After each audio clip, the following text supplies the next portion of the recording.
testis has shape almost same like kidney.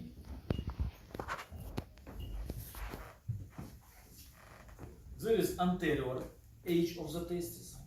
Here is posterior edge of the testis. And testis is covered by tunica albuginea, special cord, which covers the testis and gives trabecula, special trabecula, like that. And this trabecula divide testis into lobulus. So one lobulus, another, third, fourth, like that. What can be found in this lobulus? In this lobulus we can see seminifery convoluted tubes, small tubules,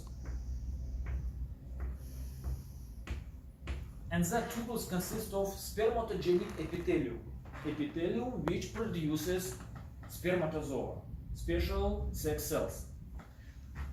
All tubuli seminifery contorti, convoluted seminifery tubes, they go from the anterior edge posteriorly, and just in the posterior end of every lobulus they unite together to form tubuli seminifery recti. Look, if these tubuli were convoluted, curved, so this tubulus seminiferus rectus, straight tubulus. And this tubuli seminifery recti,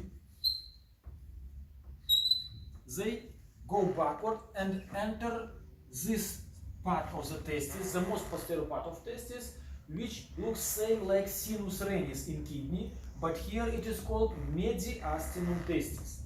So mediastinum is not only here in the chest, in the thoracic cavity, but in the testis also. And in the mediastinum testis, all these tubuli seminifery recti make network, which is called rete testis. Rete means network of tubuli seminifery recti. Afterward, spermatozoa leave the testis and goes upward. Some ducts goes upward, and they are called ductuli efferentes. Efferentes means through this duct spermatozoa go out testis. And look, these ducts, ductuli efferentes, goes to the upper edge of the testis. Then here they make some flexura like that to form caput epididymis. They form epididymis. So epididymis consists of tubes. And after caput epididymis, all these ductuli efferentes unite together to form one ductus epididymis, which goes downward, descend up to the level of inferior end of the testis. When ductus epididymis reaches inferior end of testis, it turns upward and ascends.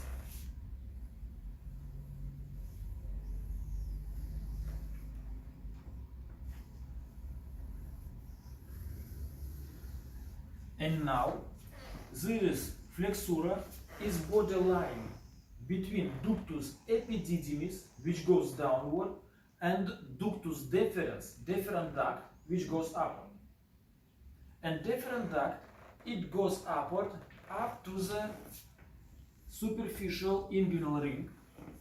You remember that superficial inguinal ring is exit of inguinal canal. Here is the inguinal canal, which begins by deep inguinal ring, and deferent duct enters inguinal canal like that and leaves it, and then goes downward to the true pelvis. In true pelvis, deferent duct goes to the urinary bladder. So here is the bladder, which has internal opening of the urethra, and then urethra begins, which goes downward.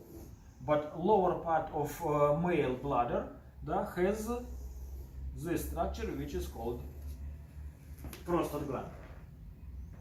And ductus deferens comes closer to the bladder to its lower part, and here on the posterior side of the bladder we can meet seminal vesicle. This seminal vesicle is very important. Seminal vesicle produces the liquid part of sperm. Approximately 60% of all fluid of sperm is secreted by this seminal vesicle. This fluid contains a lot of nutrients for the spermatozoa and ATP, energy for the spermatozoa. And this seminal vesicle has proper duct, this one, and this duct is called ductus excretorius for excretion of the semen.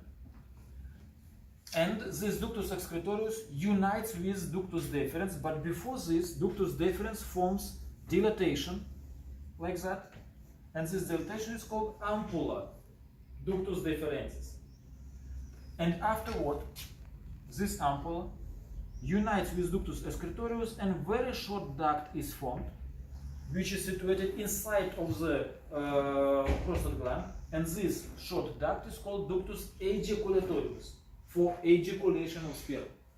And ductus ejaculatorius opens into urethra, prostatic part of urethra on the both sides. Understood this?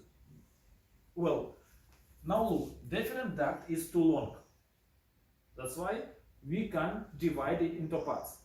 First part of deferent duct corresponds to testis. So it passes from the beginning, from the lower end of the testis up to the upper end of the testis. And this part of deferent duct is first part, initial part, and because it corresponds to testis, it is called pars testicularis. Then next part goes from upper end of the testis to the superficial inguinal ring, and this part of ductus deferens is second, and it passes like companion-like structure of spermatic cord. That's why this part is called pars funicularis, because spermatic cord in Latin is called funiculus spermaticus. Next part, logically, it passes in the inguinal canal, the shortest part, third one, and it is called pars inguinalis, because in inguinal canal, doesn't she come? In inguinal canal. And last one, pars which passes in the pelvic cavity, this part number 4 is called pars pelvina. Pars pelvina. That's all. Do you have questions?